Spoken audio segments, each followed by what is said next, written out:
आज की कक्षा में हम सब काव्य सौंदर्य के तत्व के अंतर्गत आने वाले रस, अलंकार और छंद में से रस शीर्षक पर चर्चा करेंगे।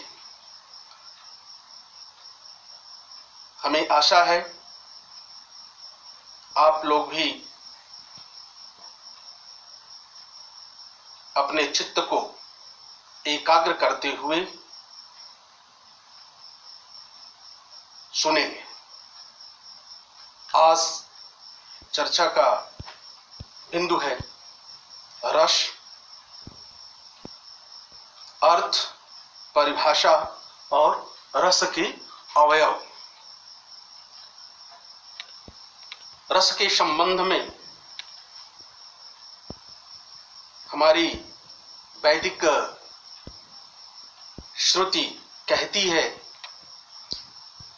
कि रसौ वै सः, अर्थात आनंद स्वरूप ब्रह्म ही रस है। भारतीय मनीषियों के जीवन का चरम उद्देश्य भी रस ही रहा है। इसलिए रस का अर्थ अत्यंत व्यापक है। उसके अर्थ पर चर्चा से पहले हम रस शब्द की चर्चा कर लेते हैं। रस धातु में अप्रत्यय के योग से रस शब्द की निष्पत्ति हुई है और यह रस शब्द हमें आस्वादन का बोध कराता है। रस शब्द से द्रव शब्द का बोध होता है, अर्थात इसमें आस्वादत्व और द्रवत्व का गुण है। इस रस शब्द के कई अर्थ हैं। हर्ष, आनंद, आशव और विशेषकर पदार्थ रस।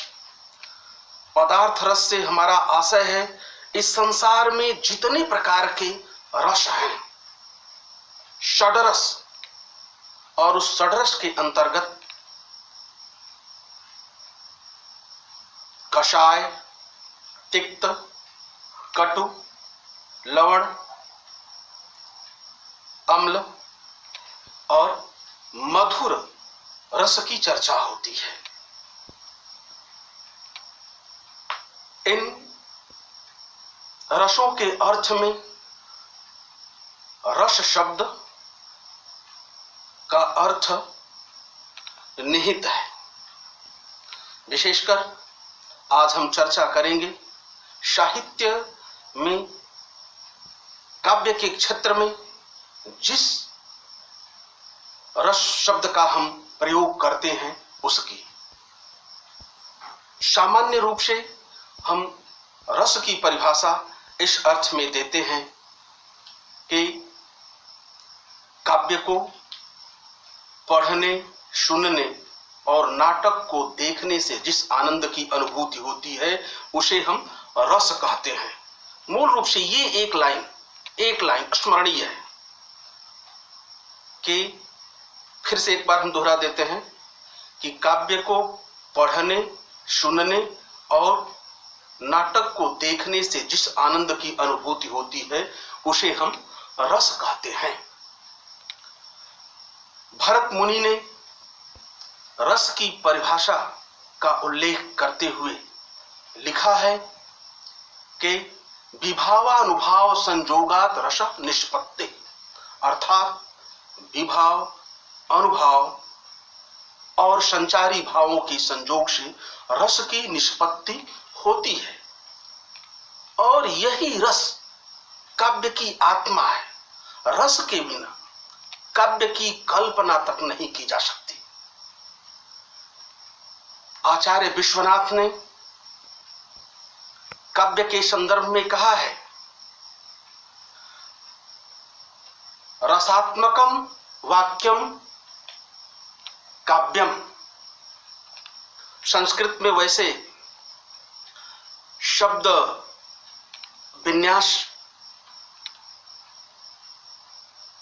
इस प्रकार होता है कि कोई शब्द कहीं भी रख सकते हैं। तो चाहे हम रसात्मकम वाक्यम काव्यम कहें या वाक्यम रसात्मकम काव्यम, दोनों एक ही बात हुई। इसका मतलब यह हुआ कि रसात्मक वाक्य ही काव्य है। इस प्रकार रस की परिभाषा सामान्य रूप से ये दी जा सकती है। अब आइए हम चर्चा करते हैं रस के अवयवों की। रस के 4 अंग होते हैं।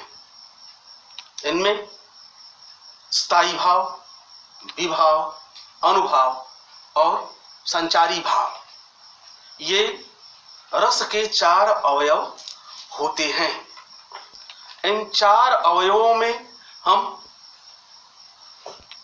सबसे पहले स्थायी भाव की चर्चा करते हैं। स्थायी भाव सहृदय के मन में स्थायी रूप से विद्यमान रहते हैं।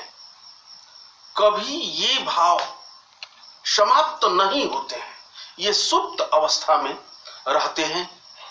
तो परिभाषा के रूप में हम कह सकते हैं कि सहृदय के हृदय में जो भाव स्थायी रूप से विद्यमान होते हैं उन्हें हम स्थायी भाव कहते हैं। और यही स्थायी भाव रसत्व को प्राप्त होते हैं। स्थायी भावों की संख्या प्राचीन काल से आचार्यों ने 9 मानी है और इन्हीं 9 स्थायी भावों के आधार पर रसों की भी संख्या 9 मानी गई है। आजकल वात्सल्य रस को भी मान्यता मिल चुकी है, जिसका स्थायी भाव वत्सलता है। वैसे तो भक्ति रस की भी लोग चर्चा करते हैं, लेकिन कुल मिलाकर के वात्सल्य रस और भक्ति रस, ये दोनों ही रस श्रृंगार रस के साथ जुड़ जाते हैं। तो कुल मिला के मेरी मान्यता यह है कि रसों की संख्या स्थायी भावों के आधार पर 9 है। तो आइए अब हम चर्चा करते हैं इन स्थायी भावों की संख्या और उनके नाम की। 9 स्थायी भावों में रति, शोक, उत्साह, जुगुप्सा, निर्वेद, हास, क्रोध, भय और विस्मय, इन 9 अस्थायी भावों के आधार पर 9 रसों की निष्पत्ति होती है।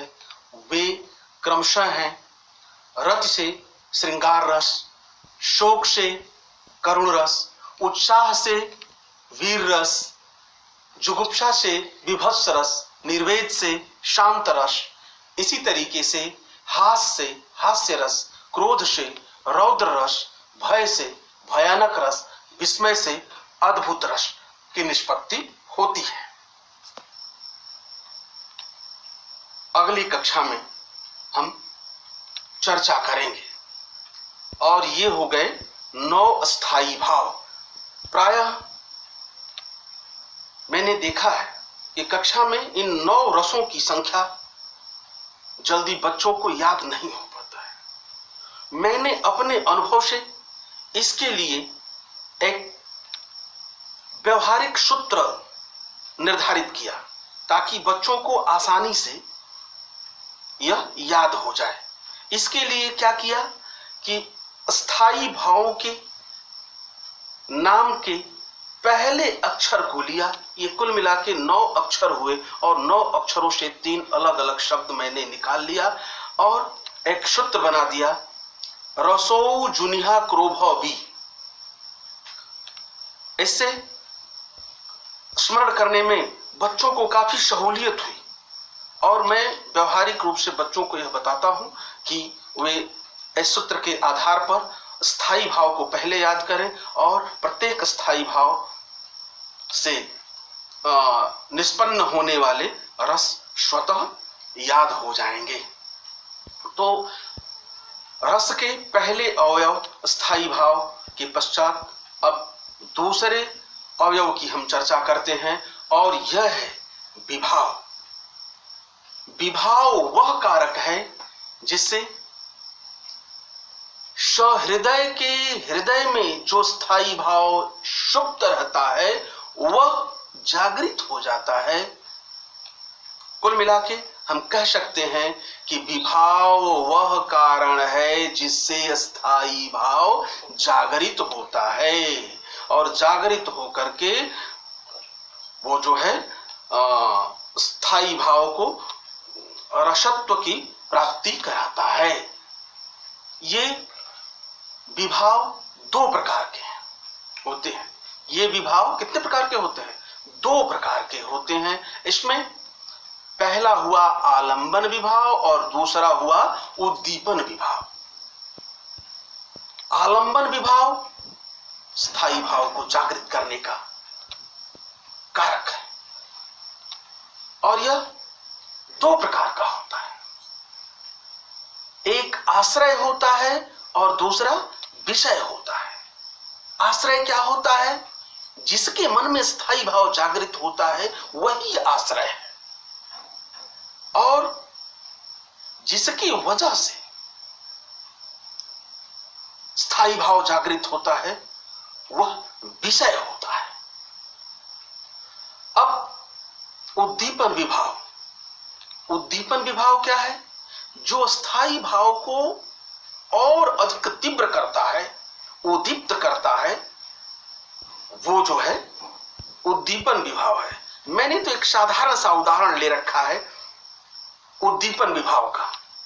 साधारण रूप में चीनी पानी का हम शरबत तैयार करते हैं, रस तैयार करते हैं, और उसमें नींबू थोड़ा सा निचोड़ देने से उसका आस्वाद और बढ़ जाता है, और वही जो है नींबू जो उसके आस्वाद को बढ़ाता है वो यहां उदाहरण के रूप में उद्दीपन विभाव के रूप में लिया जा सकता है। इसके आगे जो तीसरा अवयव है वो अनुभव है। अनुभव अस्थायी भाव के जागृत होने पर आश्रय की जो बाह्य चेष्टाएं होती हैं वही जो है अनुभव होता है। हम उदाहरण ले सकते हैं, जैसे हक्का बक्का हो जाना, इसके अतिरिक्त रोंगटे खड़े हो जाना, पसीने से तरबतर हो जाना, कांपने लगना, ये जो है अनुभव है। इसके बाद संचारी भाव। संचारी भाव यह मनोविकार है। आश्रय के मन में उठने वाले मनोविकारों को ही हम क्या कहते हैं? संचारी भाव कहते हैं। यह पानी के बुलबुले की तरह होता है, यह अस्थायी होता है। एक क्षण बनता है और अगले क्षण वह जो है मिट जाता है, जबकि स्थायी भाव सहृदय के हृदय में अंत तक बने रहते हैं। और इन संचारी भावों की संख्या आचार्यों ने 33 माना है। इन 33 संचारी भावों को तुम्हें याद करने की आवश्यकता नहीं है। ये संचारी भाव किसी किसी रस के में स्थायी भाव भी होते हैं, और किसी रस में वही जो है संचारी भाव का काम करते हैं। ऐसे पहला ही इसका उदाहरण मैं दे रहा हूं, निर्वेद। निर्वेद शांत रस का स्थायी भाव है, लेकिन किसी अन्य रस में यह जो है संचारी भाव का काम करता है। तो इन 33 संचारी भावों में से निर्वेद, आवेग, दैन्य, चपलता, धृति, अपस्मार, अहित्था, इस तरीके से स्मृति, लज्जा, हर्ष, उत्सुकता, मति, व्याध, विषाद, हर्ष आदि ये संचारी भाव हैं।